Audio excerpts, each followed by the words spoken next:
Tuhanku bima ta'malun, dengan apa yang kalian lakukan, muhit, maha meliputi, ya, maha rinci daripada ilmu Allah Subhanahu wa ta'ala. Wa qala ta'ala, dan Allah berfirman, wa kana Allahu bima ya'maluna muhita, dan adalah Allah Subhanahu wa ta'ala dengan apa yang mereka lakukan muhita, ya, maha meliputi. Wa qala ta'ala, dan Allah juga berfirman, wa kana Allahu bikulli syai'in muhita, ya, dan adalah Allah Subhanahu wa ta'ala segala sesuatu muhita, ya, artinya bukan, tiga ayat sebelumnya Allah menjelaskan tentang perbuatan-perbuatan hamba, bahwa segala perbuatan hamba itu Allah liputi semuanya dengan ilmunya. Lalu kemudian di ayat yang keempat Allah mengatakan segala sesuatu, bukan hanya perbuatan-perbuatan hamba, namun segala sesuatu yang ada Allah Subhanahu wa ta'ala mengetahui semuanya. Itulah perincian daripada ilmu Allah Subhanahu wa ta'ala. Wa dzakara tabaraka wa ta'ala ihatata ilmihi bis sarairi wal mu'linat wal ghaibi wasyahada. Juga Allah Subhanahu wa ta'ala menjelaskan tentang keluasan ilmunya, bahwa ilmu Allah Subhanahu wa ta'ala itu mencakup as-sarair, yang rahasia-rahasia, wal mu'linat, dan segala yang tampak-tampak, wal ghaibi wasyahada, yang gaib dan yang bisa disaksikan. Asyhada itu sesuatu yang bisa disaksikan dengan mata, wal ghaib sesuatu yang tak bisa disaksikan dengan mata. Namun semuanya Allah Subhanahu wa ta'ala tahu hal itu semua. Allah Subhanahu wa ta'ala berfirman, Rabbana innaka ta'lamu ma nukhfi wa ma nu'lin. Ya Allah, Engkau tahu ma nukhfi, apa yang kami sembunyikan, wa ma nu'lin, dan apa yang kami tampakkan. Wa ma yakhfa 'alallahi min syai', dan tidak ada sesuatu yang tersembunyi bagi Allah Subhanahu wa ta'ala, min syai'in, dari segala sesuatu, fil ardi, di bumi ini, wala fis sama, dan juga yang ada di langit. Ya'lamu kha'inatal a'yun wa ma tukhfis sudur. Allah Subhanahu wa ta'ala itu tahu dari gerak-gerik mata seseorang. Dari gerak-gerik matanya saja sudah tahu, oh ini orang mau begini. Kemudian wa ma tukhfis sudur, dan apa yang disembunyi oleh dada-dada kita, apa yang ada di dalam hati-hati kita, dari segala bentuk niat-niat, baik itu niat yang baik ataupun niat yang buruk, itu Allah Subhanahu wa ta'ala tahu semuanya. Sehingga seseorang kalau dia berniat yang baik, maka dia akan diberikan pahala. Namun kalau dia baru berniat yang buruk dan belum dia melakukannya, maka belum lagi dicatat di sisi Allah Subhanahu wa ta'ala perbuatan yang buruk. Namun ya, dosa-dosa hati itu bukan hanya sekedar niat, namun ada dosa-dosa yang lain, seperti dosa-dosa keyakinan. Itu kan tempatnya di dalam hati, ya, meyakini ya, ada yang boleh disembah selain daripada Allah Subhanahu wa ta'ala, berarti itu keyakinan musyrik. Ini tidak boleh ada di dalam hati seseorang. Dan Allah Subhanahu wa ta'ala katakan, kalau ada keyakinan seperti itu di dalam hati seseorang, maka hatinya itu najis. Hatinya itu najis dan kotor dari dosa-dosa syirik. Ya. Dan juga ada dosa-dosa yang lain seperti sombong, ya, hasad, dan yang lainnya. Ada banyak dosa-dosa yang tersimpan di dalam hati seseorang. Adapun yang tampak, tentunya tampak melalui lisan, melalui perbuatan, itu sudah pasti. Ya. Sedangkan yang tidak tampak saja diketahui oleh Allah Subhanahu wa ta'ala. Wa qala ta'ala, dan Allah juga berfirman, wa laqad khalaqnal insana, sungguh kami telah menciptakan manusia, wa na'lamu ma tuwaswisu bihi nafsu, dan kami mengetahui apa yang dibisik-bisikkan oleh jiwanya, oleh hatinya. Ya. Jadi kalau pas kita berpikir, ya, itu sudah Allah Subhanahu wa taala tahu isi pikiran kita. Wa nahnu aqrabu ilaihi min hablil warid. Kami itu lebih dekat kepadanya min hablil warid, dari urat lehernya atau urat nadinya. Adapun penjelasan dekatnya Allah Subhanahu wa taala dengan urat lehernya, maksudnya adalah dekat ilmunya, bukan dekat zatnya. Karena sambungan ayatnya menjelaskan itu. Yang kadang-kadang ada orang memahaminya berarti Allah itu bersama dengan kita secara zat. Kenapa Allah lebih dekat kepada kita daripada urat nadi kita? Padahal sambungan ayatnya Allah mengatakan wa na'lamu ma tuwaswisu bihi nafsu, dan kami mengetahui apa yang dibisikkan oleh hatinya. Pembahasannya di sini adalah pembahasan ilmu. Wa nahnu aqrabu ilaihi min hablil warid, dan kami lebih dekat kepada manusia itu daripada urat lehernya. Ulama tafsir menjelaskan dekatnya di sini bukan dekat zat, tapi dekat di sini adalah dekat ilmu. Karena Allah Subhanahu wa taala tidak mungkin menyatu dengan hambanya. Kemudian Allah mengatakan wa'lamu annallaha ya'lamu ma fi anfusikum fahdharu, dan ketahuilah sesungguhnya Allah Subhanahu wa taala itu ya'lamu, mengetahui, ma fi anfusikum, apa yang ada di dalam diri-diri kalian. Fahdharu, maka berhati-hatilah. Berhati-hatilah kalian, sebab seluruh isi daripada diri kita itu diketahui oleh Allah Subhanahu wa taala. Kemudian Allah berfirman, awala ya'lamuna anna Allah ya'lamu ma yusirruna wa ma yu'linun.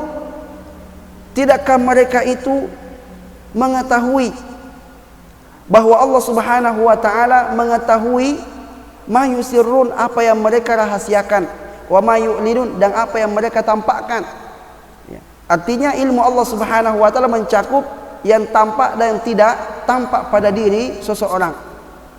Wa qala ta'ala, dan Allah berfirman, awala ya'lamu alam ya'lamu anna Allah ya'lamu sirrahum wa najwahum. Tidakkah mereka tahu bahwa Allah Subhanahu wa taala itu mengetahui sirrahum, rahasia-rahasia mereka, wa najwahum, dan apa yang tampak dari perbuatan-perbuatan mereka, wa annallaha 'allamul ghuyub, dan Allah Subhanahu wa taala Maha mengetahui segala hal yang gaib. Segala hal yang gaib. Ya. Ini ayat-ayat ini adalah merupakan ayat-ayat peringatan agar kita itu benar-benar beriman akan ilmu Allah Subhanahu wa taala. Ya. Yang mana kalau kita imani secara kuat, maka itu akan menjadikan kita berhati-hati dalam bertindak, beramal. Allah Subhanahu wa taala juga berfirman, ya'lamu ma baina aydihim wa ma khalfahum. Allah mengetahui apa yang ada di hadapan mereka dan apa yang ada di belakang mereka. Wala yuhituna bihi ilma. Ya. Dan mereka itu, manusia-manusia itu tidaklah meliputi ilmu apa yang ada di hadapan mereka ataupun apa yang ada di belakang mereka. Artinya ilmu manusia itu sangatlah sedikit dibanding ilmu Allah Subhanahu wa taala. Ketika kita menghadap ke timur, kita tidak tahu apa yang ada di belakang kita. Ya, di belakang kita. Begitupun kalau kita menoleh ke belakang, apa yang ada di hadapan kita, kita tidak tahu. Sangat sedikit daripada ilmu manusia itu. Adapun Allah Subhanahu wa taala, yang di depan, yang di belakang, kiri kanan, atas bawah, semuanya diketahui oleh Allah Subhanahu wa taala. Kemudian berikutnya Allah Subhanahu wa taala menjelaskan, zakara subhanahu ilmuhu bima fis samawati wal ard. Ya. Ayat-ayat lain menjelaskan tentang ilmu Allah Subhanahu wa taala itu mencakup langit-langit dan bumi. Ya, bukan hanya ilmu Allah Subhanahu wa taala itu meliputi perbuatan-perbuatan manusia saja, tapi apa yang ada di langit dan apa yang ada di bumi dan apa yang ada di dasar lautan itu semuanya diketahui oleh Allah Subhanahu wa taala. Allah Subhanahu wa taala berfirman, "Innallaha ya'lamu ghaibas samawati wal ard." Sesungguhnya Allah Subhanahu wa taala mengetahui ghaibas samawati wal ard, yang gaib di langit-langit dan bumi. Wallahu basirun bima ta'malun, dan Allah Subhanahu wa taala maha melihat atas apa yang kalian lakukan. Artinya, jangankan Allah Subhanahu wa taala itu tahu perbuatan-perbuatan kalian, sedangkan yang ada di langit dan ada di dalam bumi itu Allah tahu. Apalagi kalau hanya perbuatan kalian, itu sangat mudah bagi Allah Subhanahu wa taala untuk mengetahuinya. Kemana kalian akan bersembunyi? Lalu kemudian Allah Subhanahu wa taala tidak akan tahu perbuatan kalian, tidak akan mungkin. Kalau selama masih ada di bumi ini, Allah katakan semua yang ada di bumi Allah tahu. Bahkan yang ada di dalam bumi pun Allah tahu. Jangankan yang ada di bumi, di langit-langit pun Allah Subhanahu wa taala tahu semuanya. Kemudian Allah berfirman, "Wa ya'lamu ma fis samawati wa ma fil ard, wallahu bikulli syai'in alim." Dan Allah Subhanahu wa taala tahu apa yang ada di langit-langit dan di bumi.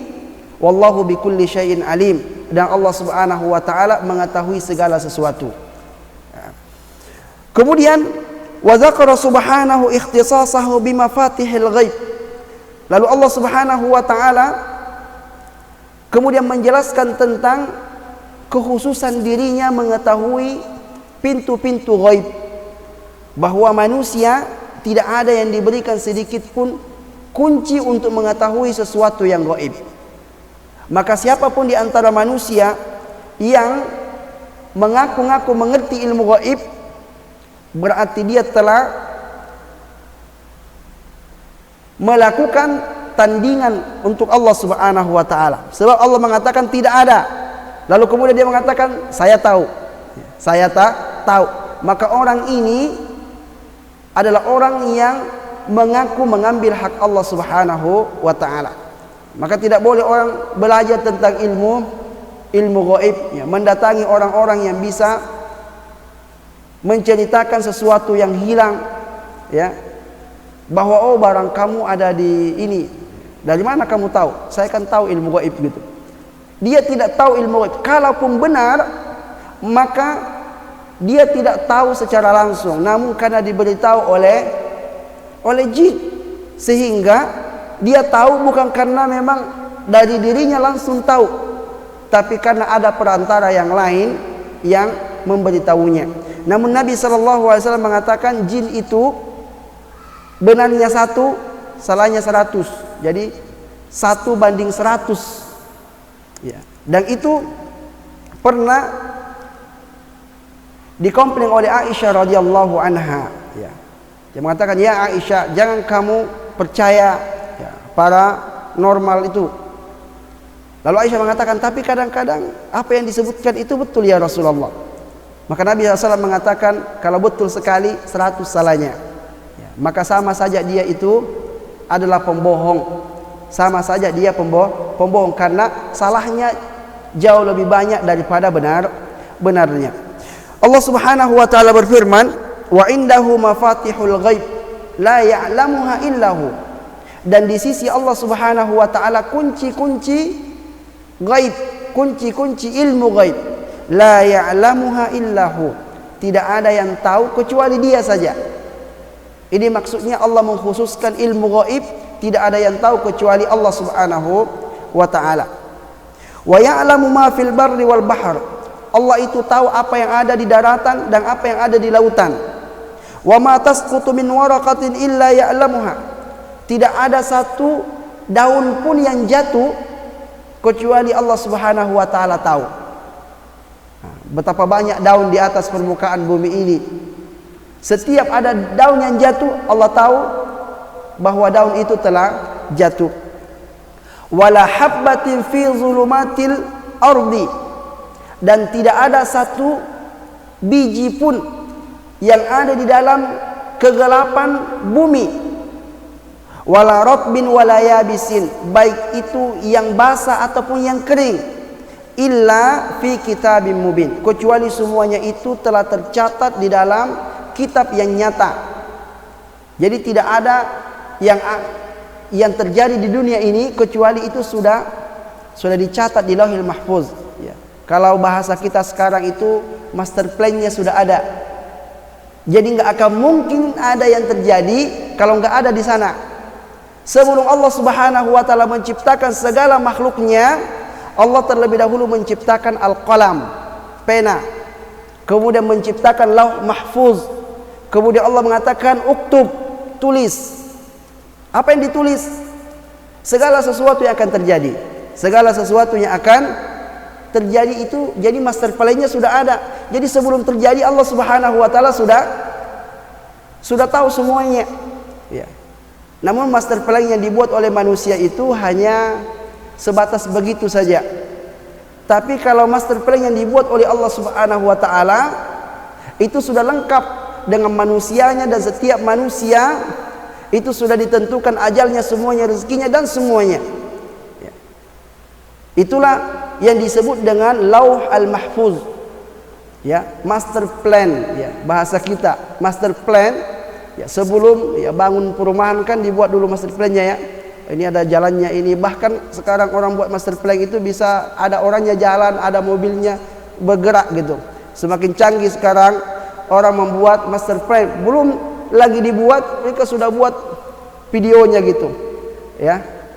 Kalau dia mau mempromosikan perumahannya, belum lagi dibangun dia sudah buat videonya, akan seperti ini bentuknya, nanti ada pasarnya, ada ininya. Namun master plan yang Allah Subhanahu wa taala buat di Lauhil Mahfuz itu jauh lebih canggih. Sehingga wajar kalau Allah Subhanahu wa taala mengatakan saya tahu semuanya. Karena tidak akan pernah keluar dari master plan yang terjadi di setiap tempat. Tidak akan pernah keluar dari master plan yang telah dibuat oleh Allah Subhanahu wa taala 500 tahun sebelum menciptakan langit dan bumi. Kemudian Allah Subhanahu wa taala berfirman, ya, makanya disebutkan di sini illa fi kitabim mubin. Semuanya itu tercatat di dalam kitab yang nyata.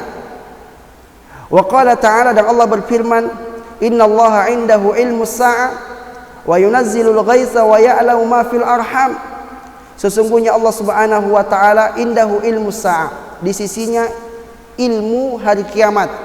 Yang ini tidak akan ada orang yang tahu kapan terjadi hari kiamat.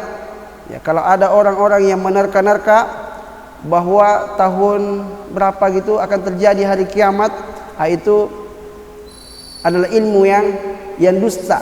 Karena Allah Subhanahu wa taala tidak pernah membuka untuk ilmu ini, ya. Terkunci di sisi Allah Subhanahu wa taala, tidak ada yang bisa mengetahuinya.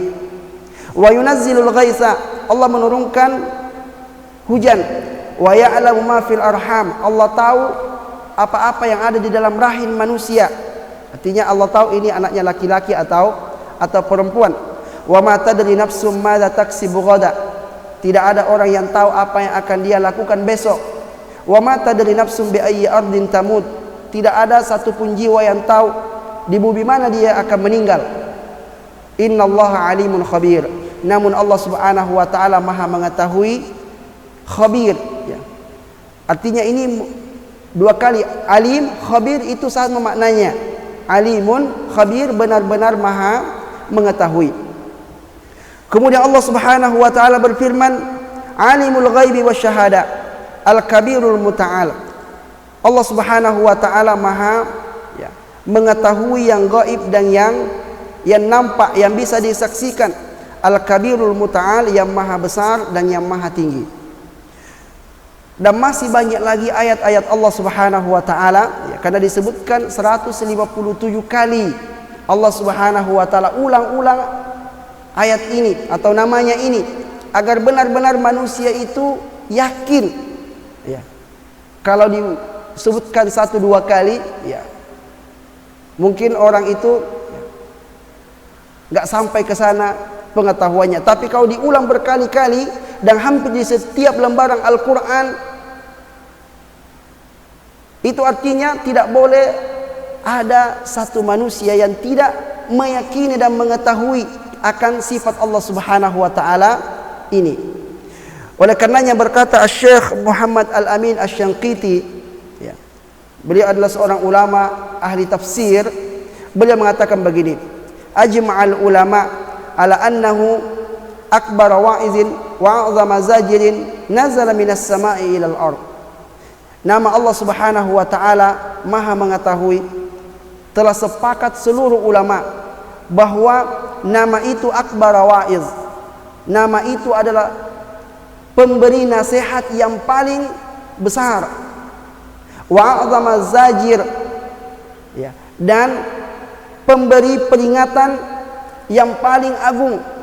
Nazala minas sama'i ilal ard, yang turun dari langit ke bumi, ya, yang turun dari langit ke bumi. Dari semua ayat-ayat Allah Subhanahu wa taala yang ada di dalam Al-Qur'an, yang paling besar pengaruhnya adalah nama Allah Subhanahu wa taala Al-Alim. Kalau kita yakin dengan nama ini dan selalu hadir dalam pikiran kita, maka itu yang paling kuat mendorong kita untuk melakukan kewajiban, dan paling kuat untuk mencegah kita melakukan maksiat. Kenapa? Karena tentu kalau Allah tahu, akan hadir rasa takut, akan hadir rasa malu, dan seterusnya. Kalau kita yakin bahwa Allah Subhanahu wa taala mengetahui semua itu. Wa darabu lidzalika mathalan. Syekh Asy-Syanqiti membuat satu permisalan. Dia mengatakan begini, seandainya ada penguasa zalim, penguasa zalim, yang mana kalau dia tahu ada orang yang melakukan pelanggaran, maka pasti akan dia hukum orang yang melakukan pelanggaran itu dengan hukuman yang berat.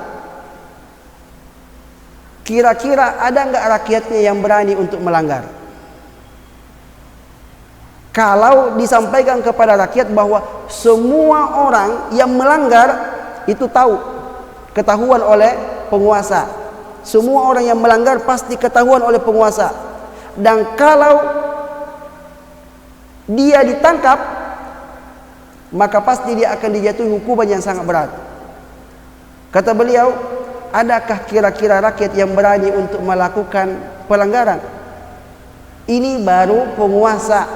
Bagaimana dengan Allah Subhanahu wa taala yang mengetahui segala perbuatan kita, dan Allah mengancam bahwa seluruh perbuatan-perbuatan dosa itu kalian akan lihat akibatnya.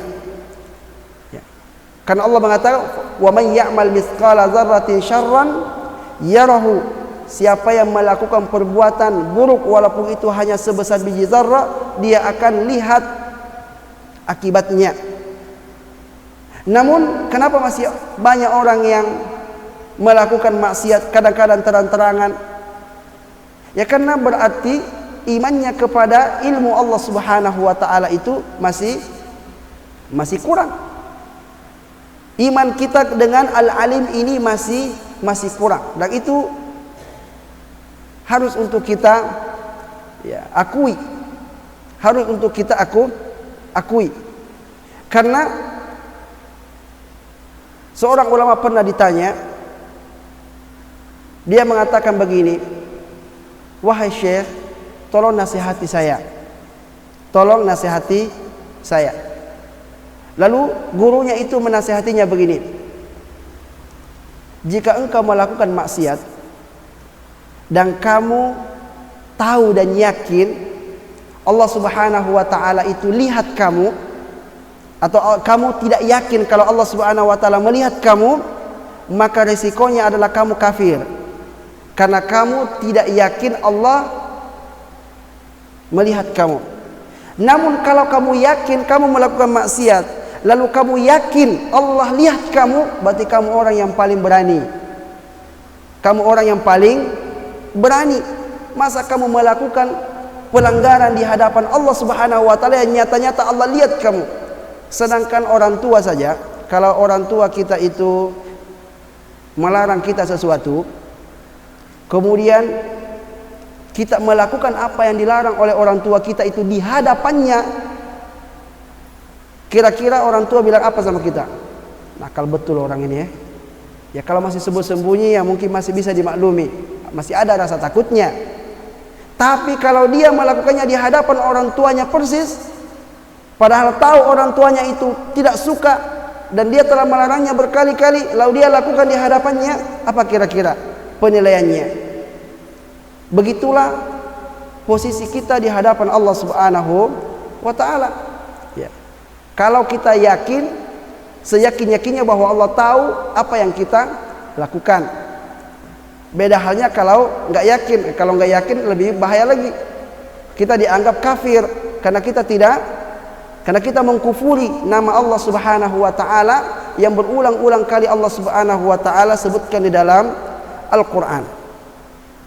Dan ini juga jemaah yang dimuliakan Allah Subhanahu wa taala yang terjadi pada orang-orang yang benar-benar beriman dengan ilmu Allah Subhanahu wa taala. Ya, seperti kisahnya Umar bin Khattab dengan seorang wanita yang dia ingin menjual susu ya. Kemudian berkata kepada anaknya, campur saja air susu itu dengan air biar ya lebih banyak jumlahnya. Ya. Maka anaknya berkata, bahaya nanti Umar tahu. Kalau Umar tahu gimana? Nanti dia larang kita untuk jualan karena kita ini orang yang tidak jujur. Apa kata ibunya? Kan Umar nggak tahu. Umar jauh, mana mungkin Umar bisa tahu itu. Ini sudah tengah malam ini. Ya. Maka apa kata anaknya? Ya kalau Umar nggak tahu, bagaimana dengan Tuhannya Umar? Tahu nggak dia Tuhannya Umar? Jadi Allah Subhanahu wa taala tahu tidak perbuatan kita? Tahu. Tahu. Juga ada kisah yang lain, ada seorang ulama memberi makan orang gila dengan makanan yang sangat lezat. Maka ditegur oleh orang, ngapain juga orang gila ini dikasih makanan yang nikmat, yang lezat? Dia kan nggak tahu membedakan mana yang nikmat, mana yang tak nikmat. Namun ulama ini mengatakan kalau dia nggak tahu, Allah tahu. Sehingga Allah Subhanahu wa taala akan memberikan padaku pahala yang tentu berbeda ketika saya memberikannya dengan makanan yang tidak enak. Jadi saya ingin memberikan pahala yang terbaik. Juga ada seorang anak yang sangat luar biasa. Jadi ibunya ini sebetulnya otaknya itu sudah tak normal. Namun kemudian orang tuanya menikahkan putrinya ini dengan seorang laki-laki.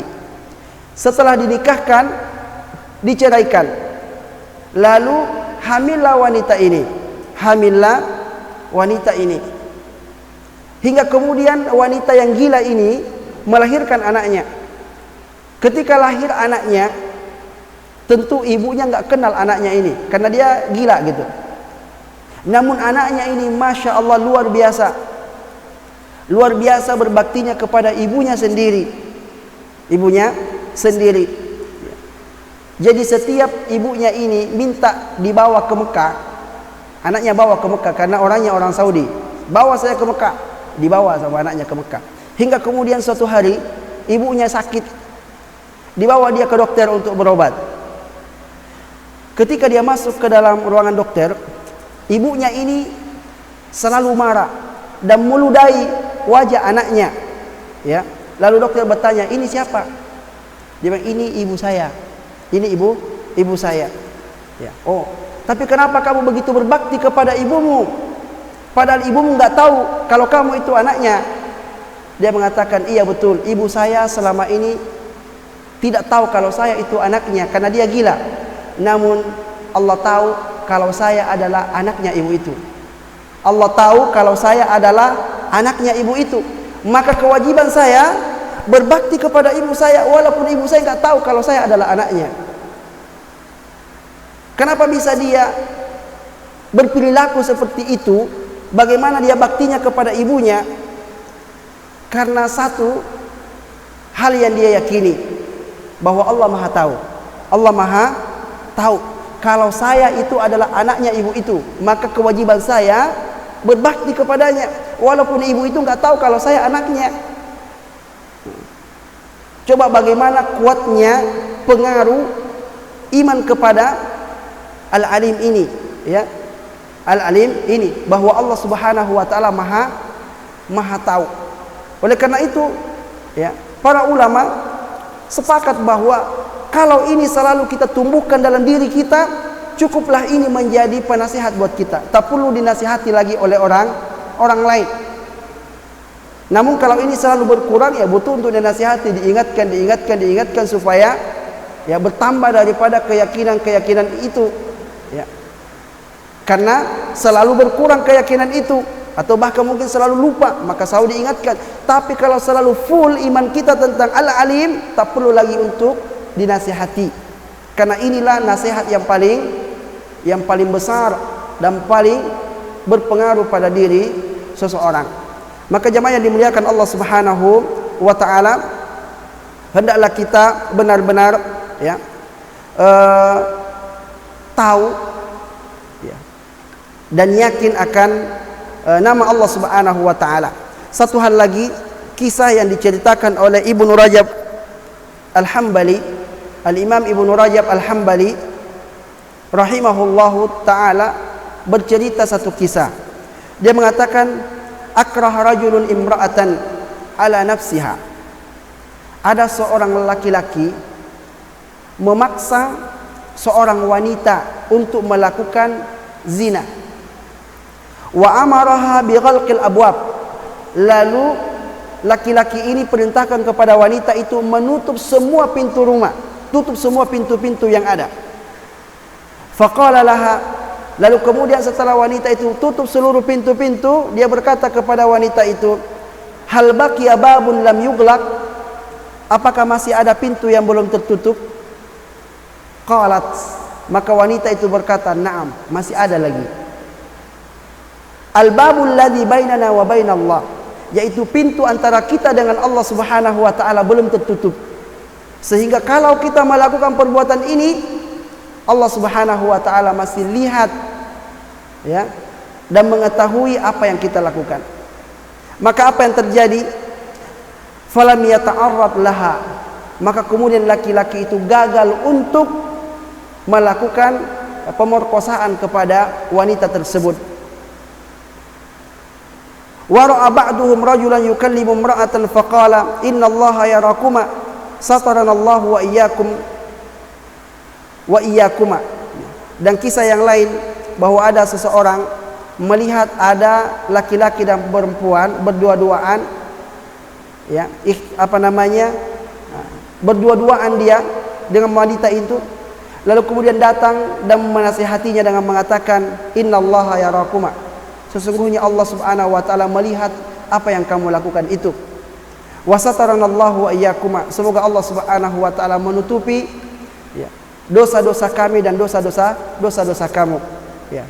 Maka dengan nasihat itu langsung dia sadar, lalu kemudian meninggalkan perbuatan maksiatnya, ya.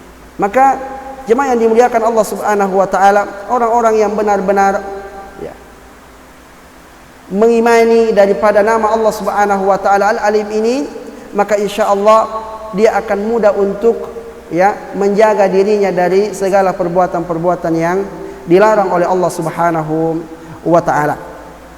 Inilah jemaah yang dimuliakan Allah Subhanahu wa taala yang dapat kita, ya, sampaikan pada malam kali ini, ya, sebagai bentuk, ya, peringatan, ya, kepada kita semua, karena sesungguhnya, ya, hal ini telah kita ketahui semuanya, telah kita ketahui. Namun pengetahuan itu kadang butuh iman, bukan hanya sekedar tahu, tapi butuh iman. Maka ditingkatkan lagi, diimani lagi dari pengetahuan yang selama ini kita telah dapatkan, ya, ditingkatkan dengan iman, ya.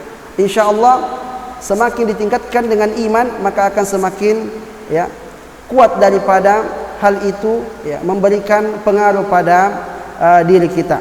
Wa sallallahu ala nabiyyina Muhammadin wa ala alihi wa sahbihi wasallam. Walhamdulillahi rabbil alamin. Jika ada yang ingin bertanya, dipersilakan.